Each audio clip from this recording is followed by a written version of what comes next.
Hey, welcome back. Thanks for joining us as we dive into the RAAD life here in Orange County.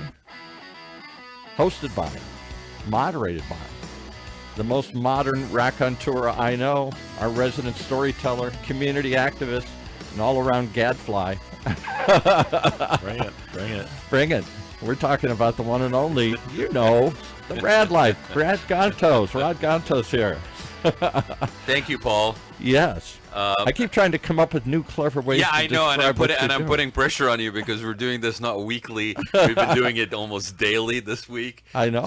So I appreciate you keeping it fresh. Yeah. You know, keeping it real. I mean, keeping it rad. Who knew baby boomers could still do that? Well, once in a while. Once in a while. But yeah, no, thanks, man. Yeah, we're back. we were here yesterday. We were here the day before. It's becoming our daily dose of the RAAD life. It's a daily dose or something of the RAAD life. Now it's the Daily Duncan. Oh, Daily it Duncan. sneaks in an oldie but goodie. That's right. So yeah, I got Chris Duncan on the show, buddy of mine. He's been here. He's been here a couple of times. Old hat. He is. Here, He's here. actually, I think, and Jose Moreno from Anaheim used to say.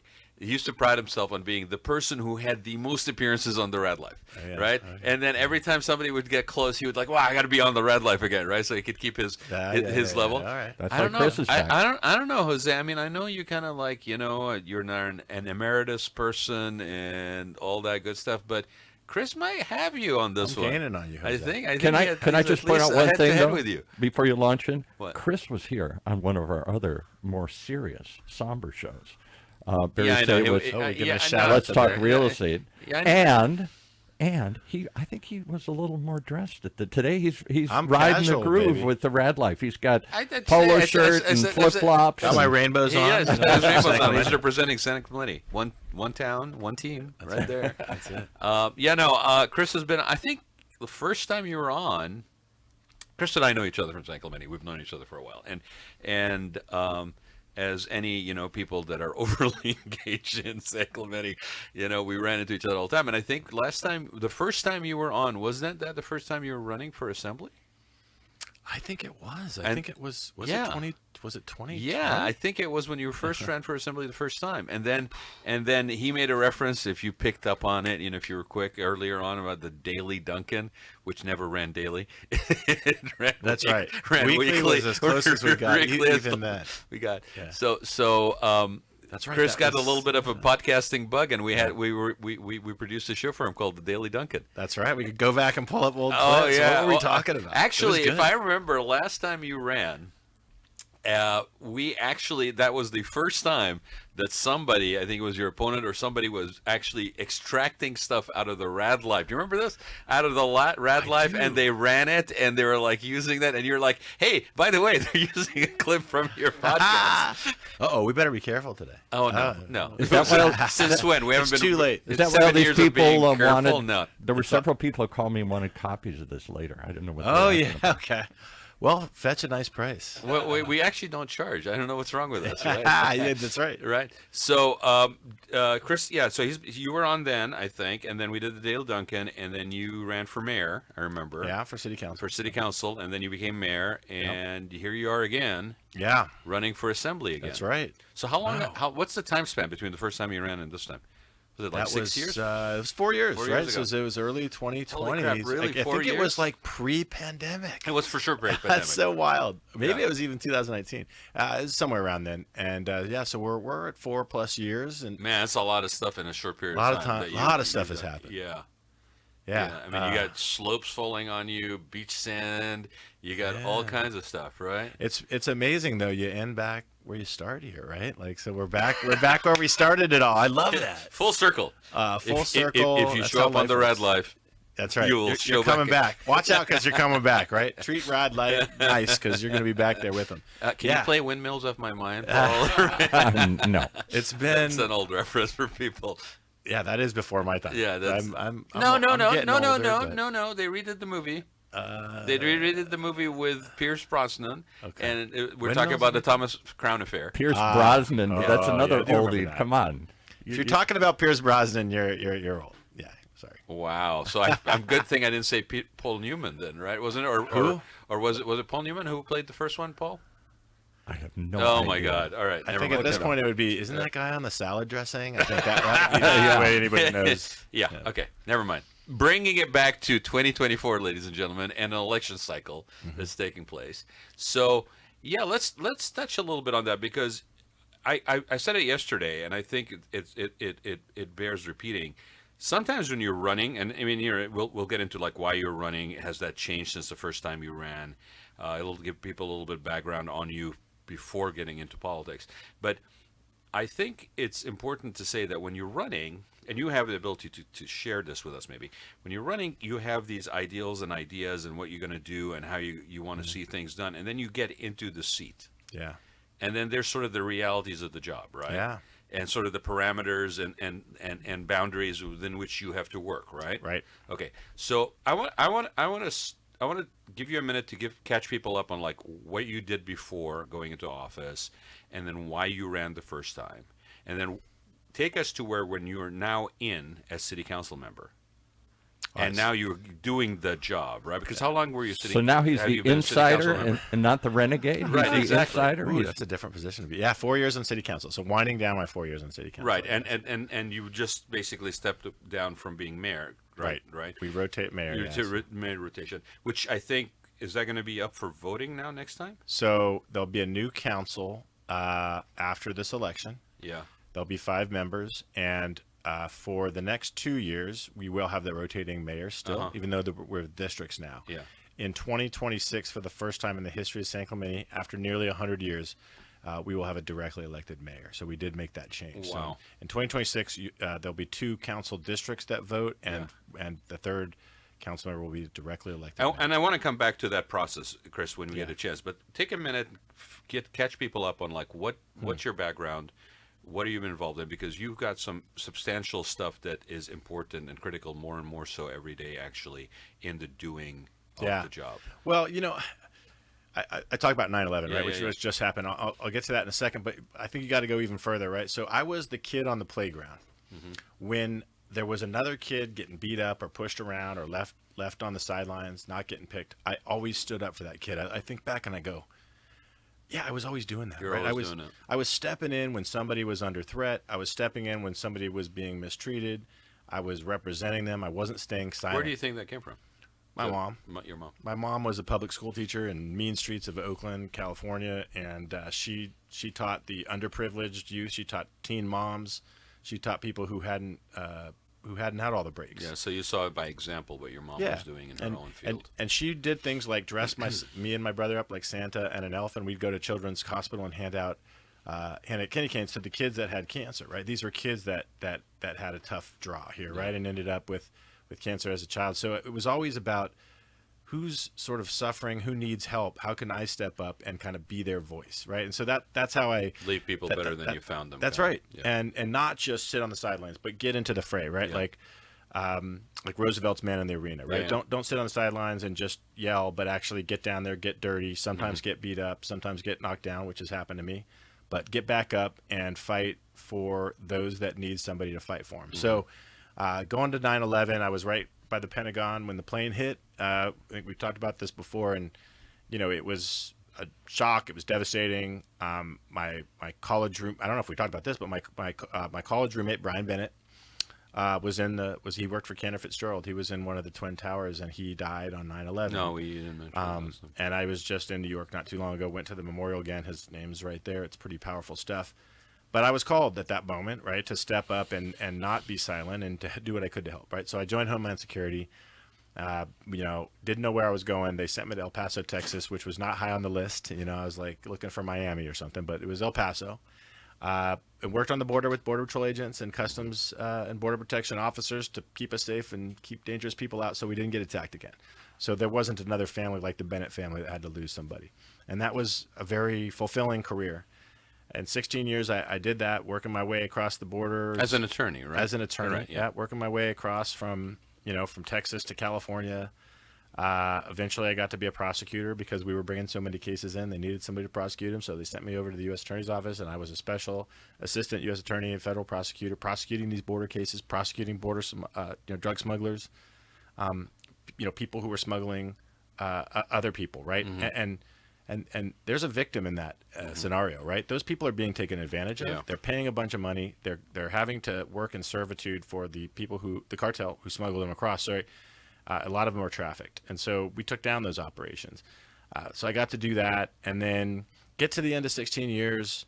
I was looking for something different. I wanted to do something more in my own community. I wanted to protect and stand up for my own community, and you didn't get to do that in the federal government. You're looking at these big issues. At the same time, I'd been married my wife now. I could tell you a whole story about that, but she got set up on a date with my brother, my taller, better-looking, richer little brother. They both went to San Diego State, the Harvard of the West, and they were set up on a date. He bombed out, and I came in as the older brother, and I got the girl. That's funny. But we had lived in North County, San Diego, actually. Interestingly enough, right now that I'm running for a district that has North County, San Diego in it. And we were just starting our family, and we fell in love with San Clemente. And so we ended up, settling in San Clemente, starting to raise our kids, and ran for assembly, did well, but didn't get through the primary. That's when we were talking, and Yeah. you kind of got me back on my feet, Rod. Yeah. Actually, you said, you got to do something with yourself. People liked what you had to say. Why don't you try your own little podcast? And we got that thing going. That kept me involved. And then, someone said you should run for city council. I said, all right, let me try it. Fortunate enough to get elected in 2020, and that's how I got onto city council. And now, if I could say one thing about the city council, and maybe that I'm proudest of, when I came in, it was a chaotic scene. Okay, and we can talk about this. You talked about how do you manage it? Yeah. Well, I was the first Democrat ever elected to city council in San Clemente, right? Yeah. Conservative town, as you know, and when you're on a city council, you have 5 people. You can't do anything without 2 other votes. Right. It's just how it works. So there were a lot of people that wanted me to get on a soapbox and critique my other council members and yell and scream, and I said, I'm not going to do that. Yeah. I want to do stuff to improve people's lives and make our city better, which I think is the most beautiful, incredible city in the world, best place I've ever been to and lived. And I had to make some coalitions with people that I might disagree with on a bunch of other issues, but we found common ground, and I was able to, to forge that relationship with Gene James when he was on our council, and Kathy Ward, and we worked together to do a lot of good things, and I think drive back some extremism from some of the people who had been causing chaos on our council, and bring that professionalism. So by the time I get to be mayor, my goal was, let me bring back the professionalism so that the residents can see a city council that sometimes disagrees. That's fine. That's good. We should have disagreement, but we should resolve it in a productive way. We should find common ground and policies that drive our city together, and that's what we did, right? And so now the city council has been pretty, professional and unchaotic, if that's a word. And I think that enables us to really serve the residents. So that's what I did. But there were some interesting times where I was joining up with some people, again, like Gene, who I disagree with on a lot of stuff, but we agreed on some fundamental stuff, and we got stuff done for the city. And that's what it takes sometimes. And if I could summarize one thing I'm doing, it's that. I don't think we're divided. I don't think we're different. I don't think we're enemies. I think we are all on the same team, and we might have different plays, to do the metaphor, but that we want to run. But we all want to score that touchdown. Let's just call it like it is, right? I mean, the division is for one purpose and one purpose only. Anybody who's cultivating the division is doing it for one purpose and one purpose only, and it's called power, influence, and money. Sure. It makes no other sense other than that. And I get it. I can be pragmatic and jaded as hell, and I can look at that and I can go, this is what's driving it. And when you have towns like San Clemente that are dealing with something, hey, listen, we talked about it yesterday when I had Zen here, right? We talked about how the town went through a couple of political cycles, a couple election seasons where we were absolutely like, there's some people that would basically cross the street on the other side and spit at the other person over certain things, right? Then here came the toll road. Mm-hmm. And I've said it and I will say it again.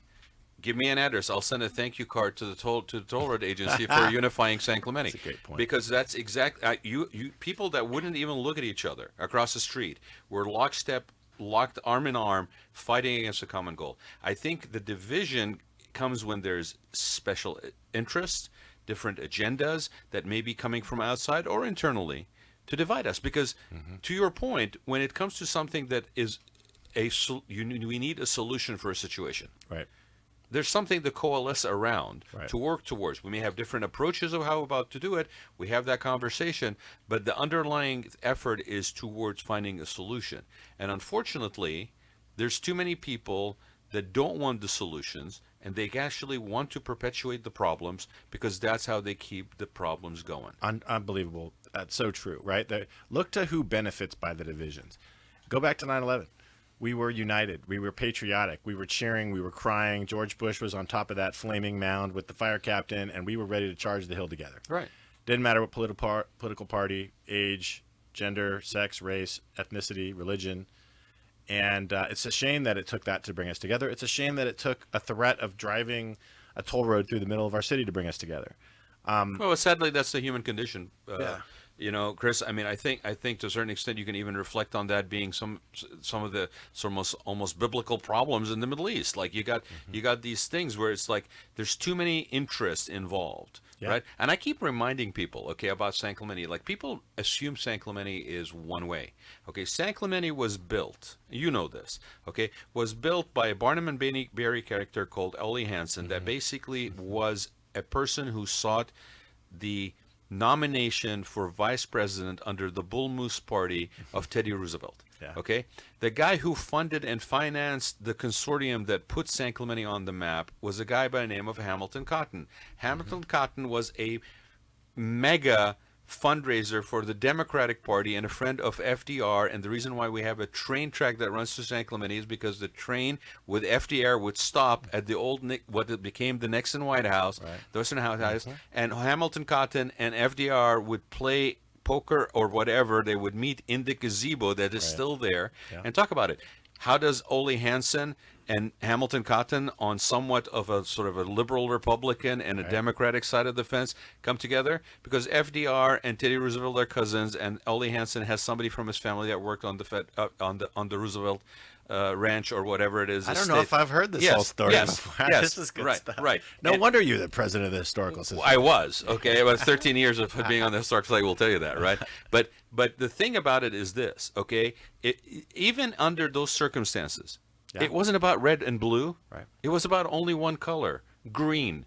Okay. Sure. Right. Because it was a real estate development situation, right? So when we have a common interest in finding a solution of developing a creative outlet, a benefit, Right. okay, we can come together unless somebody is getting something out of us not coming together. Exactly. Yep. And I'm trying to bring us together. Yeah. And I would argue that the people that have opposed me, when I've been on city council and are opposing my assembly race, benefit by dividing us, right? And not letting people know that we actually are on the same side. I got a newsflash for those people, and I will share this and take it for what it's worth, right? I have been a non-party preference for over almost 30 years. Yeah. And I will tell you something. When I have somebody blatantly doing something like this, okay, Yeah. it immediately turns me off. I don't care if you are bringing anything of worth. If that is your approach, at this point, I am sick and tired of being sick and tired and living in a chaotic environment. And so thank you, but no thank you. Yeah. Well, I wish. And I'm not alone. I don't think I'm you're alone. not alone, but it's tempting. It's tempting, and it's playing on human emotions of tribalism, right? To call out the other as the source of your problems, to point to immigrants or some other group of people and say, these are the people that are causing the reason that you're not more wealthy, you're not more successful, or why you're under threat. The reality is, we can overcome our challenges best by working together. Like you said, we were talking before the show about my friend John Stevens, mayor of Costa Mesa, and he is working with other cities like Newport Beach. Well, they might have opposing views, but they're going to work together to do something that mutually benefits them. Yeah. That's what I'm talking about, right? And we need that. We need that connection and relationships, because that was one thing that he said when he was on the show. And I thought, you know what? Here's something that we don't talk about enough. Like we don't live in a vacuum. Yeah. Like San Clemente has Pendleton on one side, you got a growing community of, like near Cow Camp and Mission Rancho Viejo. Yeah, Mission Viejo. Thank you. Yes. Right, dyslexia hits at 1:00 on Wednesdays on this show. But basically, you don't live in a vacuum. Yeah. And your decisions are not necessarily in a vacuum. And when it comes to something like we're talking about, like when we talked about with John, with regional solutions for homelessness, Yeah. right? And you need those relationships. So if everybody is going to just be tribalistic and dig, do the trench and the line in the sand, and I'm not going to cross over here, you're almost like doing yourself a disservice by taking that position. Right, but there are people that benefit from that. There are people that benefit from those My divisions, point- and I'm running against those people, right? And I'm trying to be that person that says everybody wants homeless people off the street. Everybody wants more sand on the beach in San Clemente, right? Everybody wants our cost of living to go down so we can afford to live in our community, and our kids can afford to live in our community, and our seniors and our veterans can afford to still live there. Everybody wants that, right? And then there's people that say, oh, wait a minute, though. The reason we can't have that is those people over there, right? Those others. Yeah. Those people are benefiting off that divide. And I'm not benefiting, by the way, right? Like I'm trying to do stuff that doesn't benefit me but benefits our community. I've made a lot of sacrifices. Well, on city council, right? the other entity that's not benefiting from it is the communities. Of course. Because if we have to, how idiotic, inefficient, and absolutely asinine do you have to be? And I'm sorry, but to basically continue to have the same issues to deal with every friggin' 5 years or every 2 election cycles, okay? Like whatever. If you ran your house or your company like that, you not only would you be out of business, nobody would ever partner with you to do anything. Right. If you're that inefficient, like you can't have a sustainable solution that is adjustable based on the realities of time as things change, well, then what the hell good are you?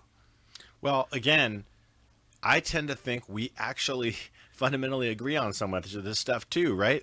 But we just had on our city council an item put up, and I won't mention which council member promoted it or council members, but it was about limiting voting.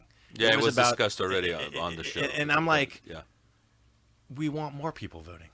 We want women to make their own healthcare decisions.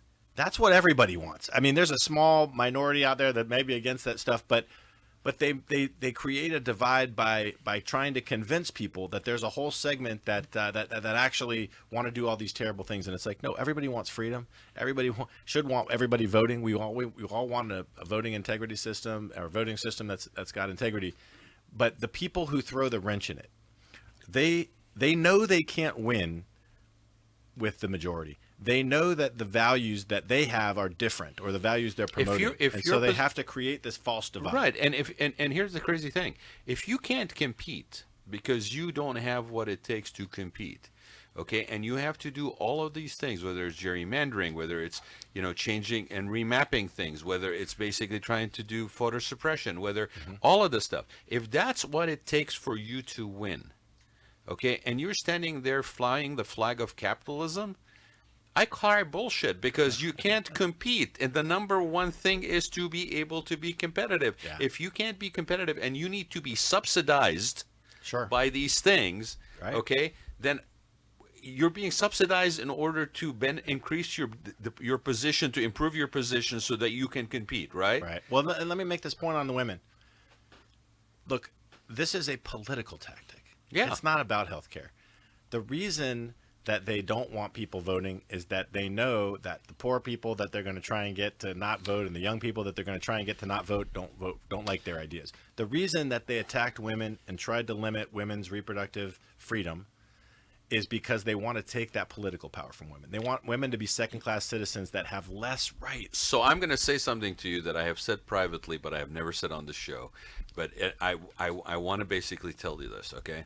All right. Uh-oh. Here we go. Hold on. Do we have to do an alert or anything? No. This is Do we have to send the kids out of the room? This is almost like a public service announcement to the males of the species. Okay. All right. It's just kind of a reminder. I don't think I'm going to tell anybody anything they don't know. Okay. Right. Okay. So here's the thing.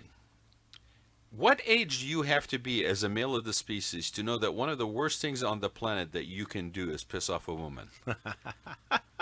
That's your public service. Okay.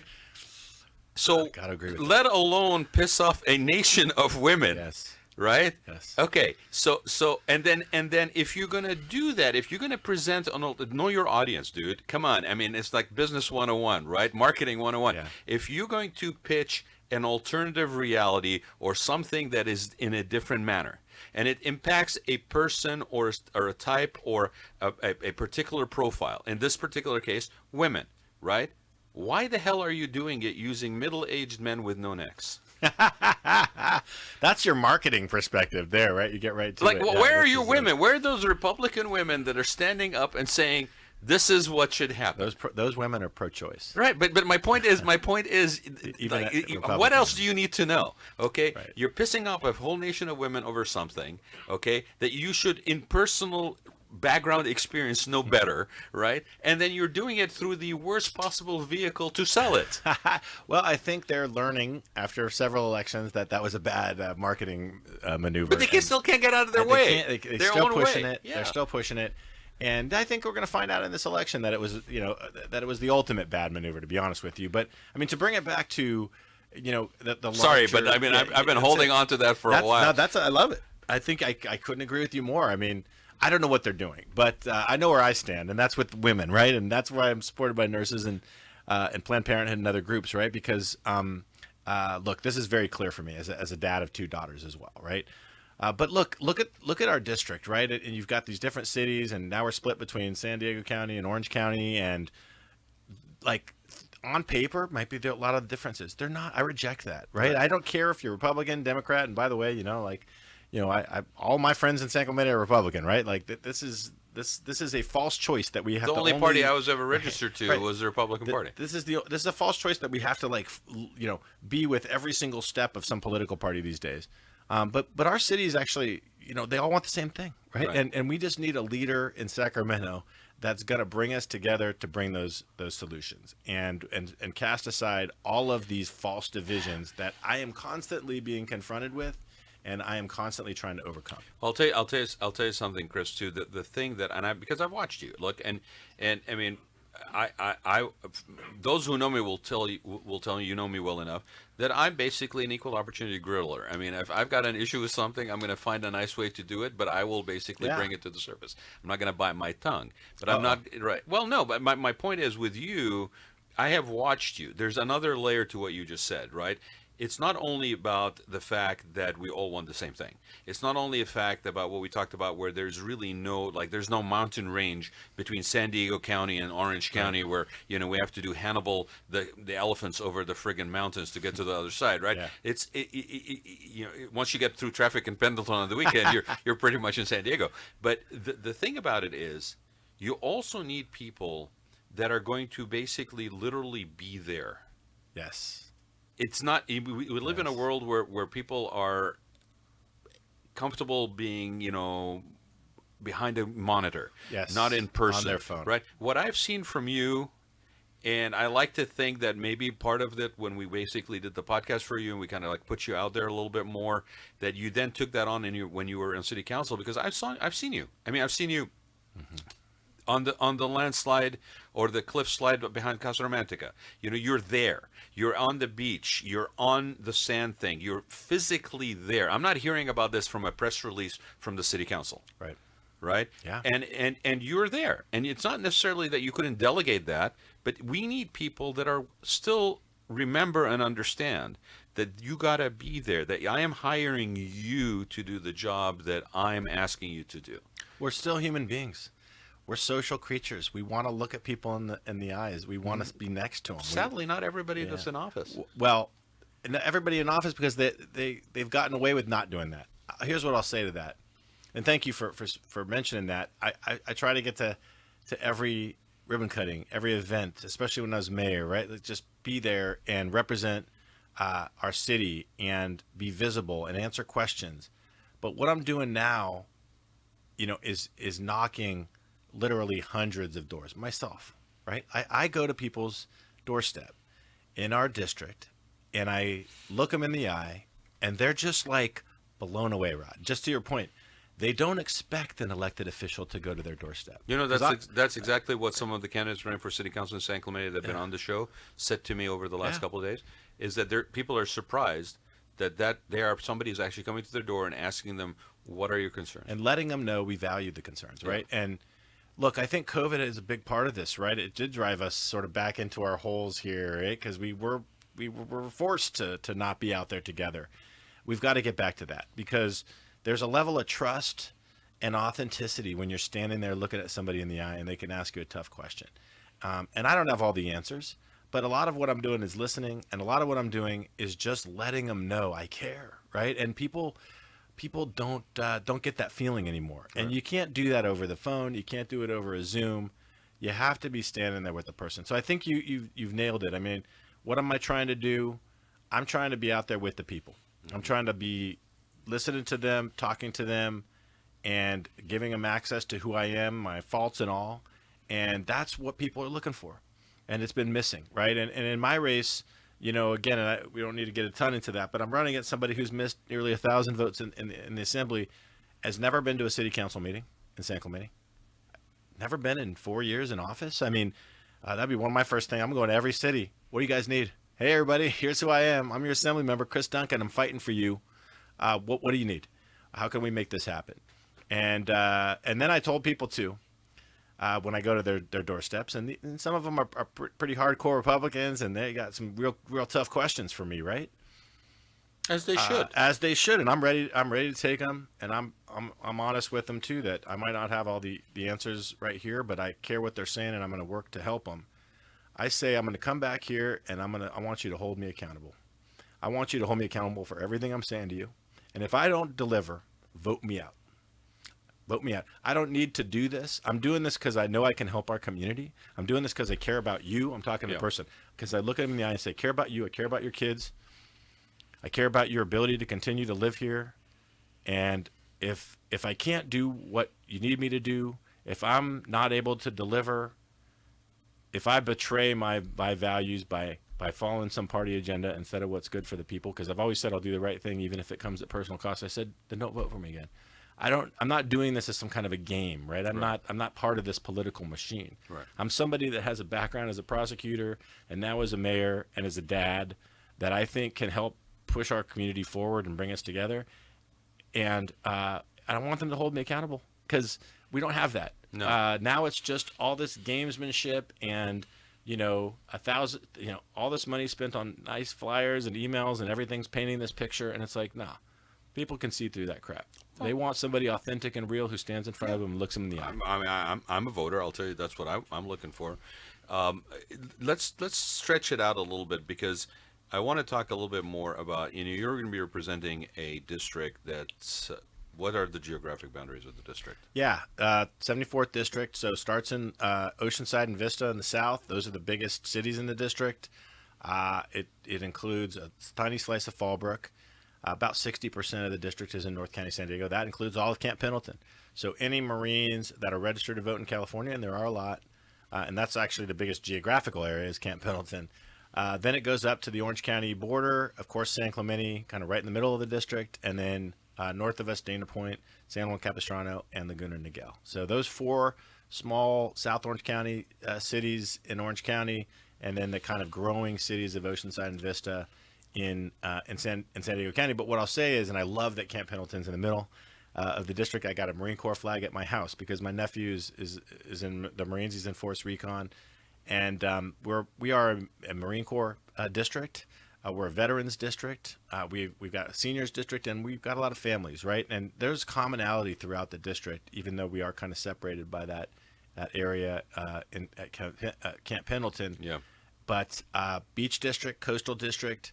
Wonderful place to live. I mean, is this the coolest district ever? I mean, look at that. You could call it separated, or you could call it bridged by Pendleton. Honestly, exactly right. Because I think both sides of that fence, basically, the communities are very engaged and involved, and part of the community culture is surfing and beaches, are the Marines as well, and Marines. Yeah, I mean, yeah. So with that being said, though, I mean, I've been in San Clemente since '87, so that whole area. You're old. Yeah, I know.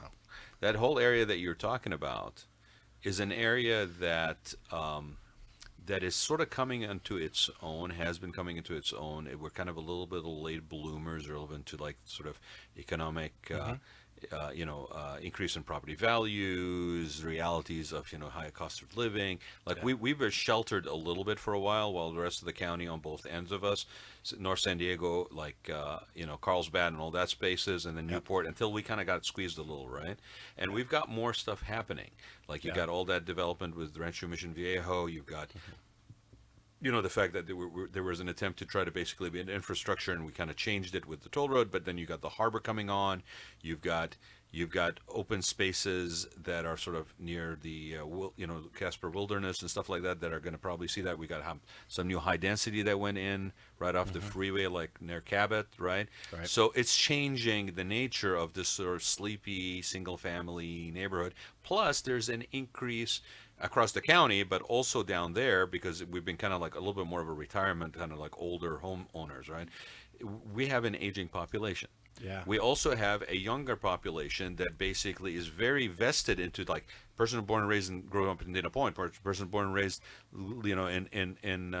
in Vista or Oceanside. Like, there's people that have a pride of place. But these young people are actually also now facing the reality that the cost of living is such that they can't stay there. Yeah. And the communities can't benefit from their DNA involvement in the community as they get older to become maybe future leadership or future entrepreneurs in the communities that they were raised in, right? Yeah. So we're losing those. Yeah. So there's some issues that are sort of, if you will, newer issues that we have to face as that part of the county, right? Yeah. Here's what I'd say to that. I like a challenge. Obviously like a challenge. Yeah. I ran as a Democrat in San Clemente. I like a challenge. I'm running in this district, evenly split. It's a red district. But I think I like to turn a challenge into an opportunity. Why is our area late to the game? Maybe you might say. Well, it's because it's halfway between LA and San Diego, right? Yeah. Like, that's almost on purpose. Yeah. It was what was San Clemente back in the day was the halfway stop between people when driving on the one. So Actually, it was the people that during Prohibition went down to San Diego, to Mexico to drink, Yeah, and they stopped had, halfway. But I tell people, San Clemente was never a homesteading town. San Clemente was, those Ole Hansons were built as second homes for people from LA that basically, and then when the Depression hit, we kind of got hit a little bit that way. But it was never. Yeah, you're right. And the geographical location centralized between San Diego and LA was conscious decision. Yeah, exactly. And that's how it's developed into bedroom communities, right? And working class communities, military communities, and now, like you say, large population of seniors. But it's also a different kind of senior, Chris. Yeah. It's not my dad's senior. Right. It's not my grandfather's senior. You got people that are healthy playing pickleball at the age of 70, right? And basically e-biking. I knew we were going to get lifetime. the pickleball. Right, we knew we were, right? But my point is the communities, we have to look at what is needed by that end profile user. Right? Well, here's the thing, though. We have this incredible identity in our communities. You hit on it a little bit. We do, yeah. San Clemente is the epicenter of surfing. Oceanside had the woman who won the WSL this year. Vista is growing like gangbusters. The craft beer scene is incredible. Yeah. Dana Point's going to get the harbor. Yeah. San Juan has all these historic features. We have this wonderful identity which we have to keep. We can't overdevelop it. We can't let it be lost in the interest of just pure more housing, right? We have to develop housing that's smart and in ways that benefit us.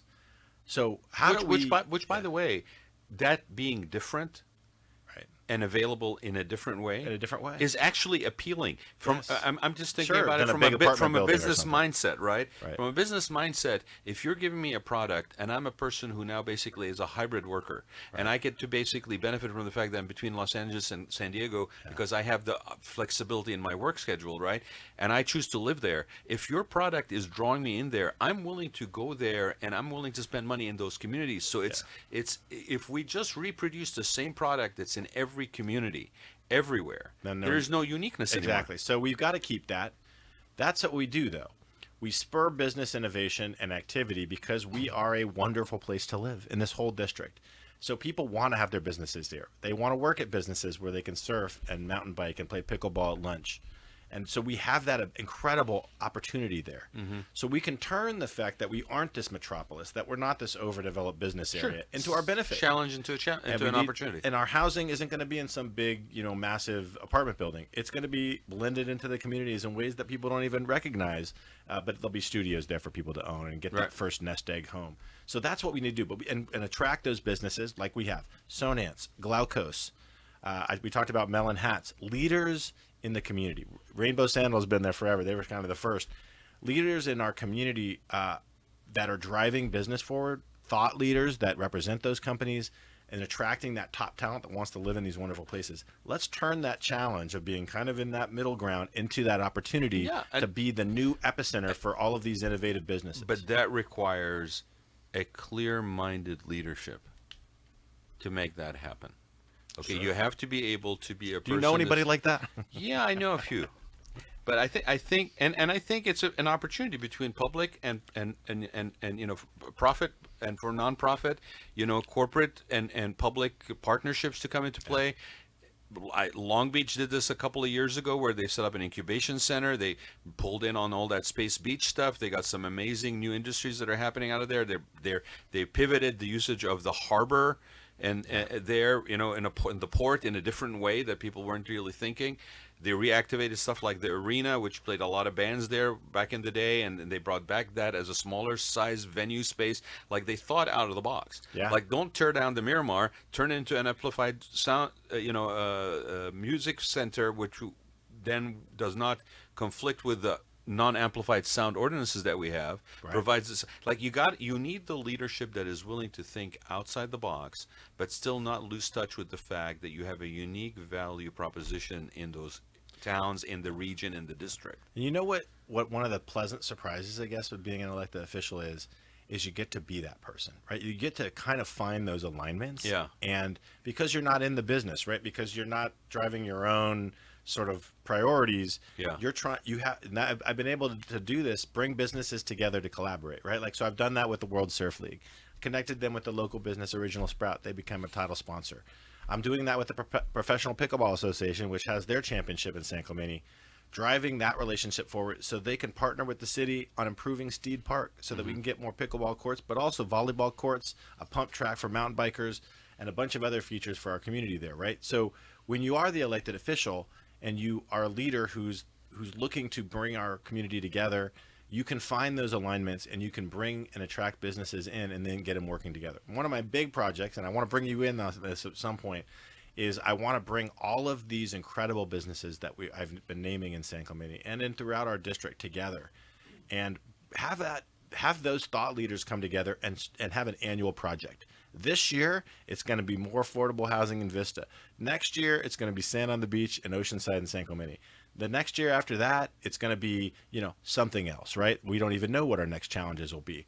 We can do that, right? And government can play a role in driving businesses forward to come together to do that. And we aren't getting that leadership right now, and we're not getting leadership in a lot of ways. And because of that, people are looking for a change. Well, and for people that are listening to all of this and listening to us talking and thinking, oh, this sounds like just more taxes and more spending and more taxes and more spending and more social programs and all this stuff. That's not what I'm talking about. I'm talking about the fact that it's exactly the opposite of that. If you don't have that leadership, that can understand and honestly sniff an opportunity for the benefit of the common good, not just my own pocketbook, then you're missing out on the kind of leadership you deserve to have representing you, because I would want to have sustainable industries. I want to have innovative things like, dude, we have surfboard shapers in San Clemente with global renown. Okay. Oh, yeah. Now those guys didn't go to San Clemente and basically sit there and basically I'm going to dominate the world. They just surfed and they did what they appreciated. They had a passion for what they do, and it just basically grew from that. We can replicate. And then they all settled in Los Molinos, right? And then why did they go there? Because they were all there together. Yes, and it's a sense of social community. Yes. That lightning in a bottle can be encouraged, and not necessarily maybe created, but can be encouraged if you have the right leadership that sets the conditions. And if you don't believe me, honestly, not that long ago, look at Long Beach and look at the whole Space Beach program. Okay, they had a couple of mayors in Long Beach that basically championed that effort. They set up an incubator to basically promote innovative businesses.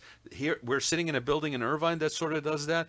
Every centralized community, and we are quote unquote South Orange County. Yeah. Right. So what you're talking about this sort of like an innovative incubator of ideas, South Orange County. Isn't the guy that basically came up with the half skateboard come out of that whole South County area? Yeah, I mean, San Clemente, all that because stuff, they wanted something they could fit in their locker in the school I mean, we have so much of that innovation that's just waiting to be tapped into. But here's another example of why this doesn't cost anybody anything. We've had that San Clemente Hospital, that's been an issue that I was able to kind of find a way to resolve and get out of. And we're going to have senior housing there. That's going to be very nice, and there's going to be a large amount of affordable senior housing there. But then there's the healthcare needs. Wait a minute, right? We wanted the hospital. Turn that challenge into an opportunity. We've partnered with Hoag. Hoag is going to come in and make San Clemente their latest concierge medicine. It is. Yeah, I don't know if you've seen their Foothill Ranch. This is next level stuff. It looks like a Lifetime Club, but it's doctors, it's maternity care, it's everything that you need for the fundamentals. UCI Medical just opened a place like that on Jamboree. Oh yeah, we're talking about UCI. Yeah. So how did that happen, right? Well, it was a partnership between the city and Hoag to bring them in and help them along so that the community, at no cost to the community, gets a top-notch platinum healthcare provider right in the middle of our city. By the way, relatedly, they want to be involved. They want to help San Clemente, right? Robert Braithwaite, there's a CEO lives in San Clemente. I just met with our Little League the other day. We have one of the biggest and most successful, real, genuine Little League programs in the country. This is the type of program that you get to go to the Little League World Series, right? So it's the real one. It's not these pop-ups that have come up at low cost, and it costs a lot of money to run. They're struggling to kind of get by and keep the numbers up and make sure that the lower income folks can still participate. So I go, well, we're giving you all the breaks we can give you at San Clemente, right? Like we can't be subsidizing the park use. We've got other residents who are paying for that.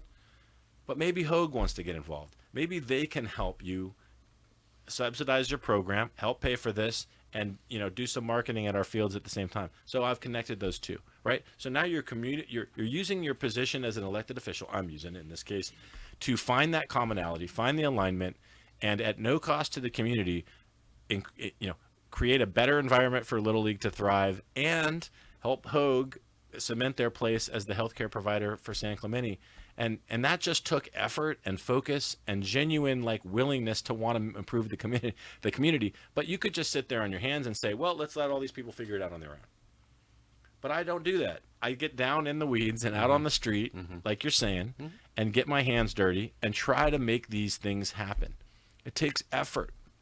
It takes creativity. And it takes genuinely caring about your community, right? So that's the kind of thing that I want to do more. Well, there's it's a price you are obviously not only willing to pay, but you get sort of a joy in paying. But there's a price. I mean, you got your professional career, you got family, you got time, and you're putting all that into the benefit of this common good. So yeah, you kind of start off saying that you basically were on that playground in Oakland, and you basically were making sure that if somebody was being harassed or whatever, that you jumped in there, and it was sort of an instinctive reaction. I think you're still doing the same thing. It's so funny you say that, because I got punched in the stomach, right? Like the first time I stepped up, I was like, oh, I'm going to step up for little Jimmy over there. Boom, punch to the stomach. Like, got the wind knocked out of me. I'm like, oh, wait a minute. Yeah. When you do that, actually, there's a little bit of a price to pay. Yeah. This morning, I put my wife on a flight to Costa Rica with her girlfriend. She totally deserves it. She earned it. And she's going to have a great time. But I got the kids, and I'm getting them off ready, right? I got my law career where I'm a partner at a law firm. Yeah. I got the full-time city council job for $400 a month, and I got the campaign, which is $0 a month. That's also a full-time job. But look, and people say, I don't know how you do that, or it's crazy, or whatever. And I'm like, you're right. It'd be a little bit crazy to run for office in the first place. Real crazy to do what I'm doing. But it's all worth it. It's all worth it, Rod. I'm telling you, you get into public office. If you're doing it for the right reasons, it is the most fulfilling thing in the world. You get to see, especially local office, you actually get to see your neighbor's life get better. That is a powerful thing, right? You get to see a mom at a park. There's no check with a number on it that matches the value that you get out of that. No, you can't. It's worth the sacrifice. It's worth the stress, the time crunch. You got to have an incredible spouse like mine that's willing to put up with all of it and roll through it, and great kids that are stepping up when dad can't be present all the time, and that's heartbreaking for me. I got to miss my kid's soccer, Rico's soccer game on Saturday. I hate that, right? Like hate missing one of his games. Got to do it. But But all of that is worth it to me because especially at this time where people are suffering and they're having a hard time and their doubts in government are prevalent and there's so much cynicism out there, like the chance to kind of just step forward and say, I'm one of you, I care about you, and I'm going to be working like crazy to make your life easier, and actually do it. Not just send a mailer on it, but actually do it. Mm-hmm.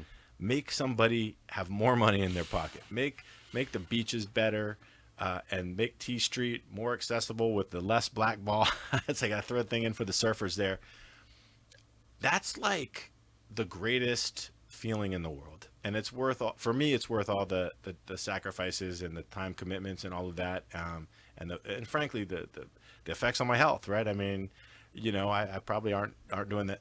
Living the healthiest lifetime. Well, I got to tell you, you're making me feel a little less guilty about basically talking you into staying in there when you basically were going to throw in the hat last time. Yeah.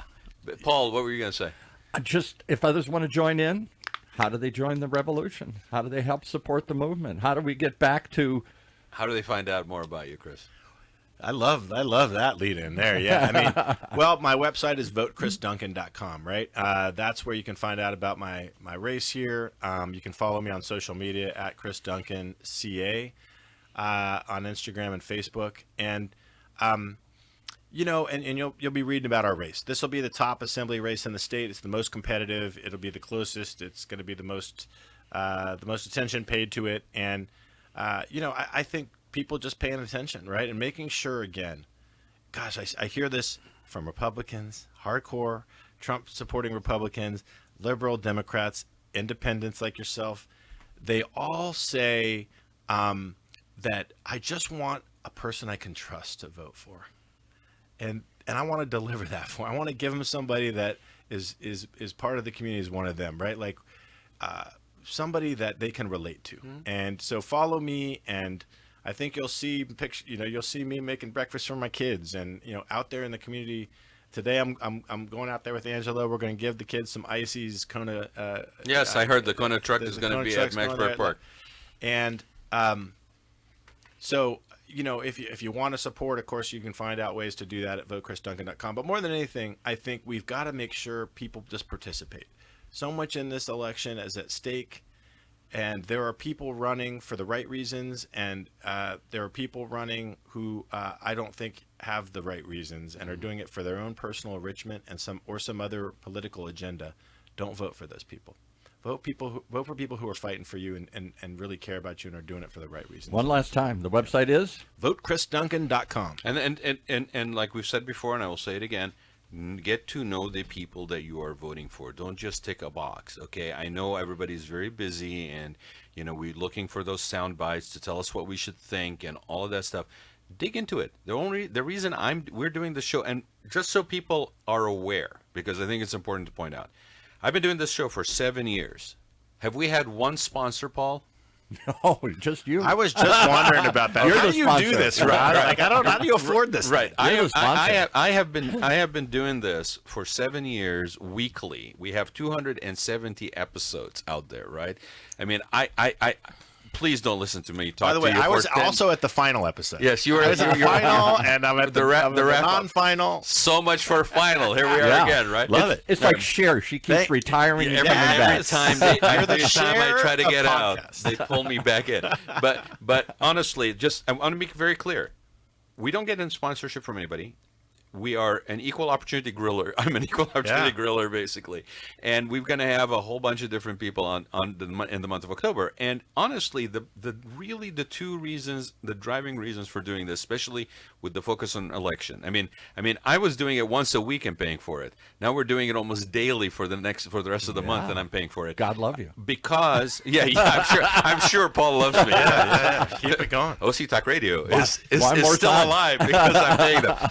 But there's two reasons, really, honestly. One is because I went to enough forums for people running for office, and I didn't get enough out of it. No. You guys get a question in a minute question and a 3-minute answer, and then it goes to the next person. And if you have 5, 6 people running for the seat, now basically the whole hour is gone, and I got nothing. I had no idea who the person is. I don't really get to know what they're all about. So we're sitting here and we're talking for an hour, and there is no way that we're going to not have a uncurated, authentic conversation. Because if not, I would ask you to leave. I mean, like the point is, you have to get to know the people that you are hiring by voting to do a job for you. And if you don't know that, would you ever hire a person like that, like without checking on their background, We know do what all they're the sent time. for, how they're going to spend the thing, where do they stand on certain Most things? people I know, once you pass the top couple names on the couple offices, have no idea who the judge or the county clerk or the city council member or maybe even the state assembly person is. But the second thing we do this for is because we want to make sure that we also honor the people, whoever they are, whichever side of the fence that they're running, whatever, that are willing to step up and actually give of themselves, like, sacrifice time with their family, not being at that soccer game, all that stuff, because they're willing to do that. And hats off to them for willing to do that and get punched in the stomach and they'll still come back and do it again, right? The man in the arena is right. Teddy The man in the Roosevelt. arena. So I hope you join us. Teddy Roosevelt talking. Yeah. And if you think you're cool, you're never going to be as cool as Teddy Roosevelt riding on a moose. I'll leave you with getting that. shot and continuing this. You know what I'm talking about with Teddy Roosevelt sitting on the moose? Yeah. If you think you're cool, you're never going to be as He cool got as Teddy shot Roosevelt. in Milwaukee and continued the speech for like an hour. Yes. Yeah. With a bullet in it. With a bullet in his chest. Well, I'm not to that point, but there's the proverbial. But if you have a moose, if you have a moose, think about the moose. maybe we can get Chris on a moose. The moose is a good step forward, though. So thanks for joining us. Thanks, Chris, for being here. It's always Thanks, fun Rod. to see you, man. Obviously, yes. I'm sorry that it's taken so long. Dude, I have be to back actually soon. get you running for office to actually see this That's guy. right. Right? No, but That's right. but I do keep up with you, and you're tireless. I mean, you really walk the talk, and I appreciate you doing that. Hey, you're representing me, man. I mean, it doesn't get any closer. Apparently than he's that, right? walked the district too, not just walked. He's the walked right. the district, the Wearing whole out the district, shoes. right? And so I appreciate everybody for being here.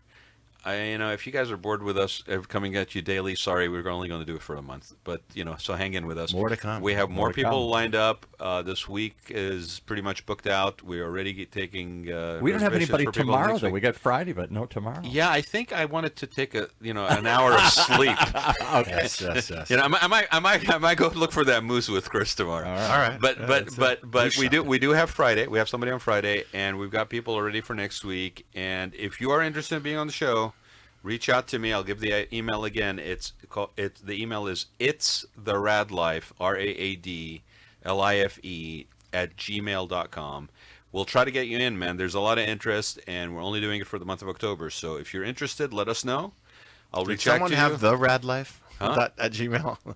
Did someone have just the Rad Life? I think I do. Okay, but this one's it's the Rad okay, Life. all right. Yeah. That's the right guy. Yeah. All right. So, but yeah, and thank you again for being here, man. Appreciate it. It's always Yep. good to see you. We'll make it not so long next time. Yeah, you better. All right. All right, Paul. see you Thanks after for letting this. us run over. Yeah, good luck, man. In the home stretch.